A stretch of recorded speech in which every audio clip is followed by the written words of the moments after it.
absolutely beautiful. Like I tell a lot of my customers, you know, the beauty in prospecting is not necessarily always the gold mining. It's where you go and the people you meet and the areas that you're into. It's just amazing.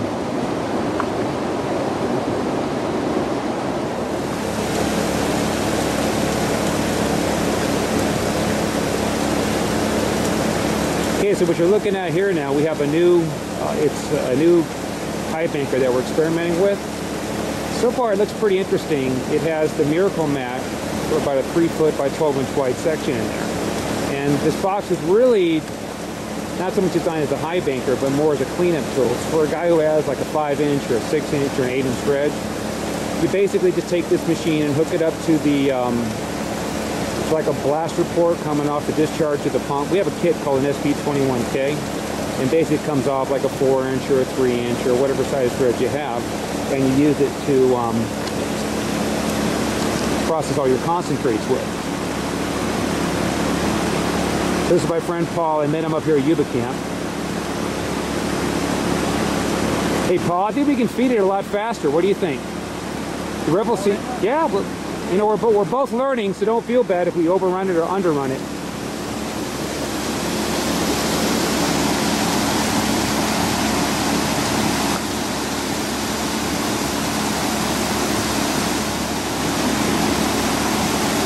Now, one thing I noticed on this machine that I liked is I came up here in my camper, and you know, you do have some limited space and storage issues.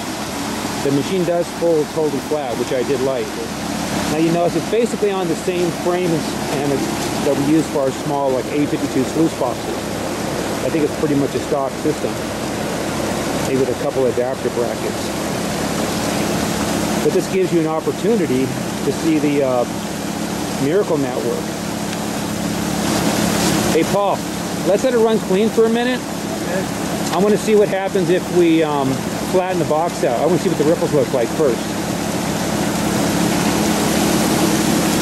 Hey Paul, do me a favor, slow the water down, close that ball valve right there off a little bit, slow it down. A little more. Interesting. You can see the little Hungarians are doing their job.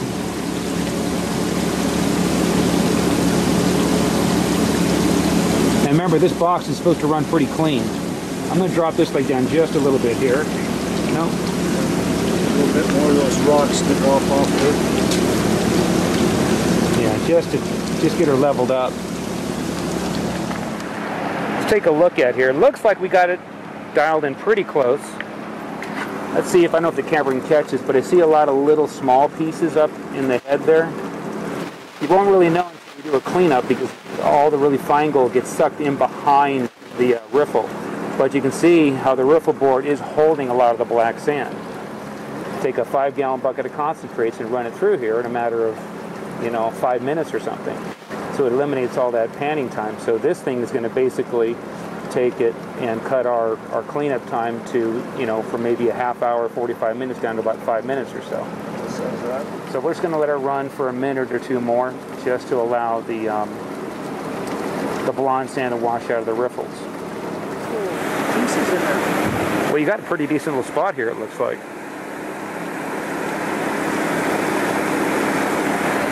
But, the guy who designed it for us, Bob, he took it up to Alaska and used it on his 5-inch dredge up there, and he loved it. He said he took his cleanup time from, you know, an hour, 45 minutes on the big 5-inch dredge down to like 5 minutes. So it really does make a big difference. But again, I like it as a high banker because of the size and the portability. It only weighs, I'd say, a whopping, I don't know, maybe 15, 20 pounds tops. And it folds up nice too.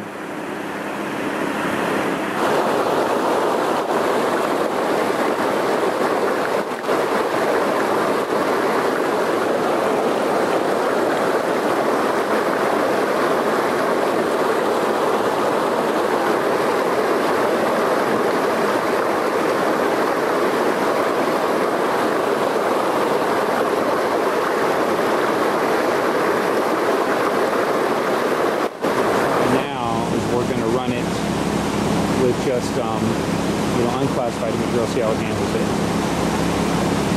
But the classifier screen is working nice. It is holding back the gravel. You have to scrape it off by hand. And that's kind of a blessing in one way because it gives you a lot cleaner material. You know, it hangs up there, it feels nice and clean, then you have to scrape it off. We probably should experiment kicking up the angle a little bit, but we probably will when I run the unclassified material.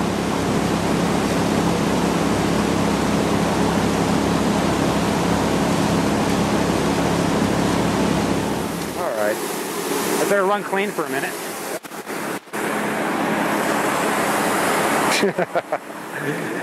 Looks like it's working good.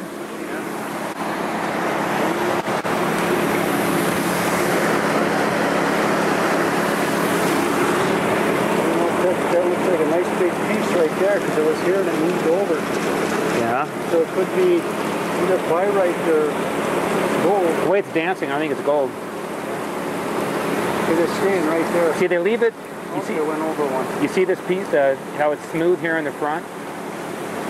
We should put one in black mats right there. We thought about it, but we want the material to, they call it a slick plate, okay? Spread out. And what it does, it allows the material to slow down, allows it to zone out without turbulence. That when it hits the ripples, you do a little better collection.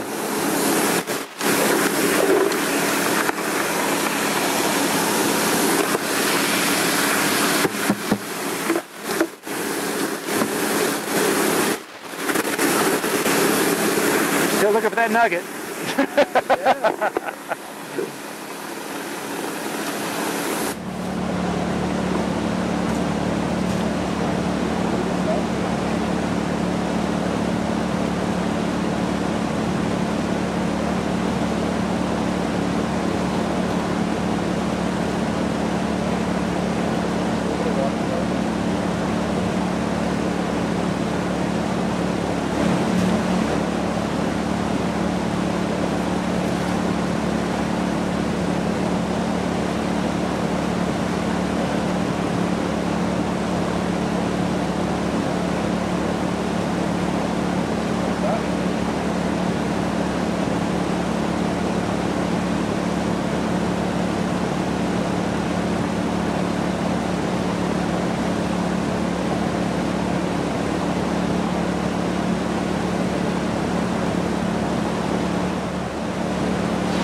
This is the amount of dirt we have left to pan out. Usually after 4 buckets you have a full bucket for a full pan to pan out. So we're going to pan this out and see how it turned out. Either we go gold or we didn't, but we're pretty sure we did because you can see it in the ripples. So when we save a little bit, we're going to see what we have in the pan. All right.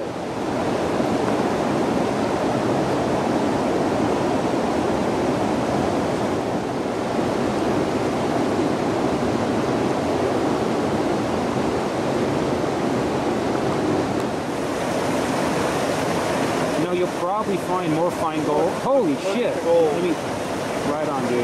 Oh, is that the most you've seen in the cleanup here so far? So far it is, yes. Is it a lot more or a little more? I knew we had to get down under that big rock. Yep. And I'm finally getting down there now, and the proof is right here. I think it came under the roots, personally. Yes. There's a lot of roots there, and that's where she's hanging out.